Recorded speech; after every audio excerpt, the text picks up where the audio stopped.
नमस्कार, माझा परिचय मी तेजचंद्र केशवराव पाटील, राहणार मांडवगड, तालुका जिल्हा वर्धा आणि माझा मोबाईल नंबर आहे 9226148283.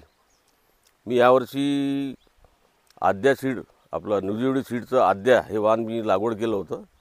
त्यात मी 1 एकर 3x2 वर लागवड केली आणि 1 एकर मी अतिघन लागवड सदन पद्धतीत 3x1 वर लागवड केली.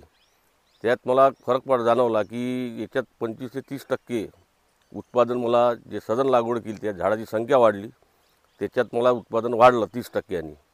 आणि मी 3 फवारण्या घेतल्या त्याच्यावर. 45 दिवसांनी पहिला चमत्कार, नंतर 65 दिवसांनी आणि 85 दिवसांनी. आता ह्यावर्षी मी 1 एकर लागवड केली होती, पण पुढच्या वर्षी मी आद्या वाणाचं 7 ते 8 एकर माझी लागवड असेल आणि ती अतिघन लागवड राहील. आणि मी शेतकऱ्यांना सांगू इच्छितो की त्यांनी पण ह्या पद्धतीने लागवड केली आणि आद्या वाण जर लावलं तर त्यांना पण उत्पन्नात वाढ होईल आणि त्यांचा नफा वाढेल. धन्यवाद.